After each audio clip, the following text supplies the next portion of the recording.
Audiences of all ages are fascinated by cult crimes, whether Charles Manson, Jim Jones, Salem witch hunts, or even the Nazis. Hi, I'm Gayla Hartsough, and I am the creator and screenwriter of a 1-hour-long crime drama called Cult Crimes. In addition, I've written the pilot and the second episode, as well as the series Bible.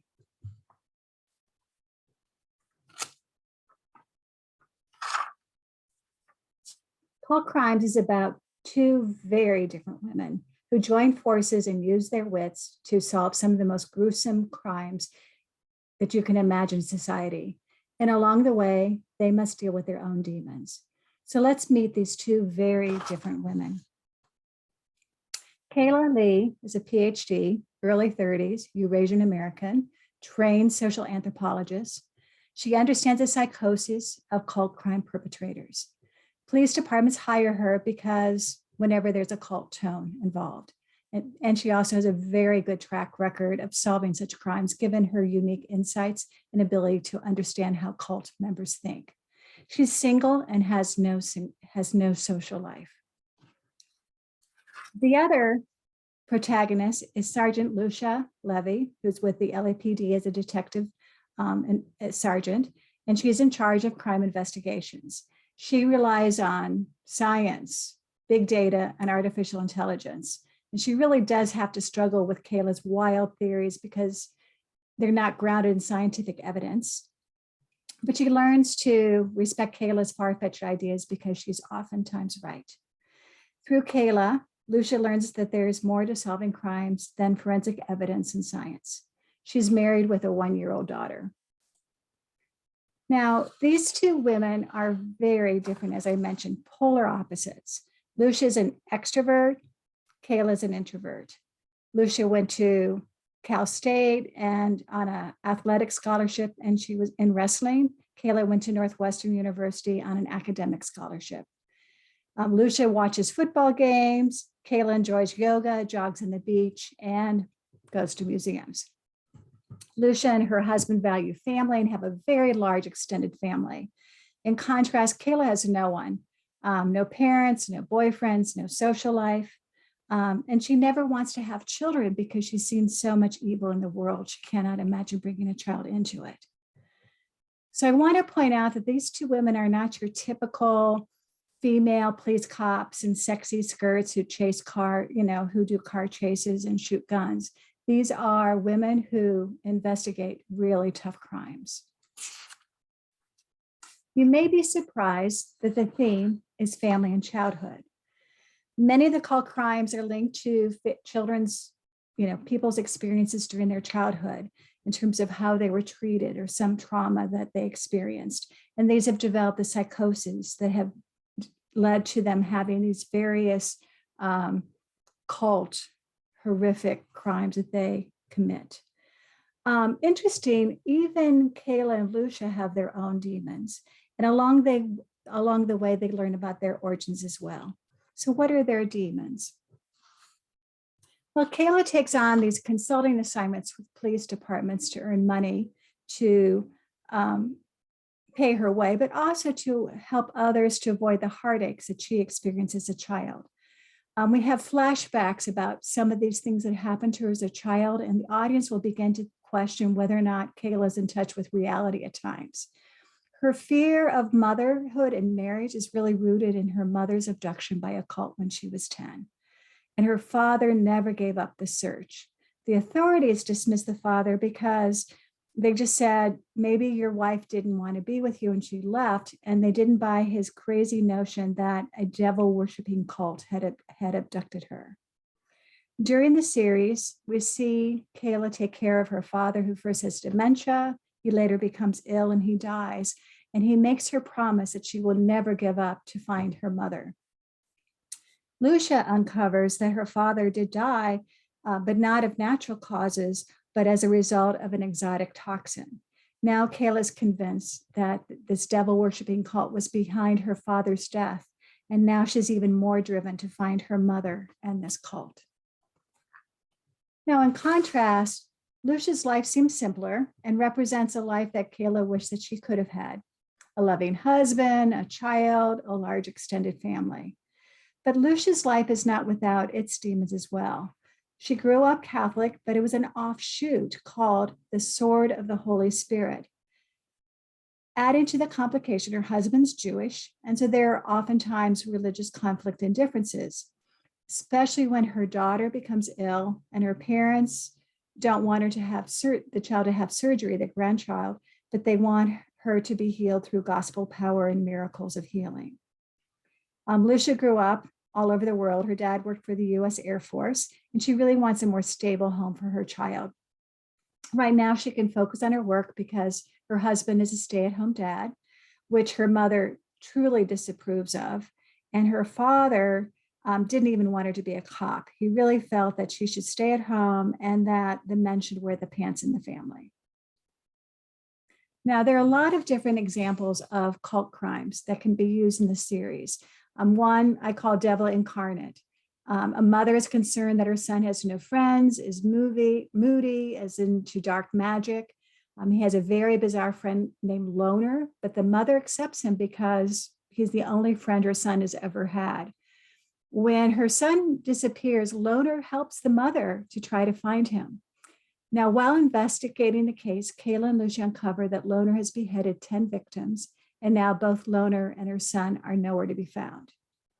Other examples, the university secret society that have meetings in an underground chapel called the Tomb, or a Hasidic community where the bar mitzvah boys are able to conjure up a malicious spirit called a dibbet. And they discover a rabbi who's been killed in a very bizarre way, potentially by this dibbet. Or snake worshipers in Appalachia who believe in capturing snakes and chopping them up and eating them or letting them bite them to get the devil out of everyone. And through this process, their children begin to go missing, and they believe the devil in the form of the snake has abducted their children. Or a Jamaica voodoo cult that inflicts deaths on descendants of families that own slaves. Or a series of killings against a Hare Krishna devotees. A rock artist goes into recluse, and his rock cult members find him dead, and 2 songs that he didn't finish writing but contain the secrets of maybe the fanatic rock cult followers. Or the Falun Gong movement in China, where the members are being killed for China's organ transplant industry. Or a techno wizard who uses cyber robots to kill. I provide these as just many of the examples of cult crimes that could be developed. But let's take a moment to look at what the pilot is about. The pilot is about a man, let's call him Ghost Man. He wears a white Mexican Day of the Dead mask. He enters the San Fernando mission late at night. He confronts a man named Don who's praying, and it's clear they know each other. And we later find that Don is castrated and hanging upside down on the mission cross. When Lucia and Kayla begin to investigate, this is the first time they meet, and we can quickly learn that Lucia's ambitious, but she really is struggling with her career and being taken seriously. We also see Kayla's quirky ways and some loose cannon theories that she throws out there during the investigations. They keep hitting dead ends.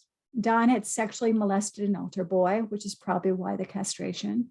The boy's parents are angry, but they're not good suspects. And everyone agrees that Don was a vile man and deserved to die. We also have Ghostman strike a second time, and he brutally beats and murders ex-Loco, who's a very violent gang member. And again, this happens at another mission. Kayla and Lucia can only find the connection of the crimes or the missions, the deaths with them hanging on the crosses, and the mutilated body parts. In the case of ex-Loco, his eyes have been gouged out. Now, the media dubs the California mission crimes as El Camino Real murders because they all occur along the road called El Camino Real, where the missions are built. Kayla speculates that Ghostman is a self-ordained man who believes he is the Archangel Michael seeking to eradicate evil people in the world. Now, interwoven throughout the story, as I told you in the series, will be backdrops about Lucia's life and also about Kayla's life, their demons. The pilot ends on a scene where Kayla at age 10 is taken to a cave by her dad and looking for their mother. And instead they find graves, and inside the graves are corpses with no heads. And then they find jars with shrunken heads. Again, it's just an example of how I can build the insights into why Kayla is so obsessed with cult crimes. Now, as Kayla and Lucia investigate each cult crime and follow the clues, the murders become more horrific. And they need to solve these crimes before the murderer strikes again. I think the other important thing for you to be aware of is that this could be very much like a Dexter, where there's one cult crime that may cover the entire series with other ones lurking in the background. Now, as Kayla and Lucia solve more crimes, obviously they begin to become pretty psychologically affected by it, particularly Lucia, in terms of the secret societies, the sub rosa movements, the mythical demons, and they begin to lose perspective. They see crimes where the facts don't really bear out. They lose their faith in humanity. They become dependent on each other, not trusting anyone else. Lucia's marriage and family relationships become more frayed. Kayla intervenes because she's now seeing how important family is. And in the end, Kayla finds a love relationship and she has a more normal love life, which is really healthy for her. She becomes pregnant and gives birth to a child. She solves the mystery behind her parents' death, and she gives birth to this child. And then in the final season, she's reunited with her mother. Now, I do believe the timing is ripe for an edgy procedural show where the primary investigators are two strong, intelligent women who still care about family. The visual landscape, I think, should also have an edgy look like American Horror Stories, The Girl with a Dragon Tattoo, or American Gods.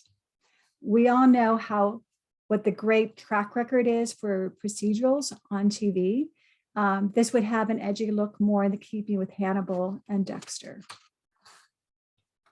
Now, I'd like to tell you why I am interested and drawn to this.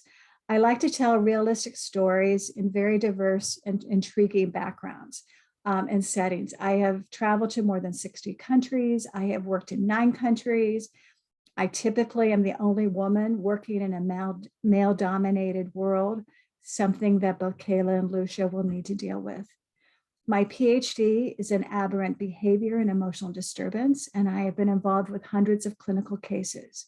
And I find that mental challenges often are causing people to think that what they do is in fact perfectly normal, where everybody else outside and around them know that they are in a destructive path. I'm also interested in the interplay between science and spirituality and solving the crimes when facts don't always provide the complete picture. I'm also excited because Cult Crimes really blends my love of screenwriting with my career. I have written several award-winning feature and short film scripts. My 3 short films have screened at more than 50 festivals and have won audience and Best in the Fest awards. 3 of my feature scripts have been optioned. CAA has given recommended 2 of my scripts.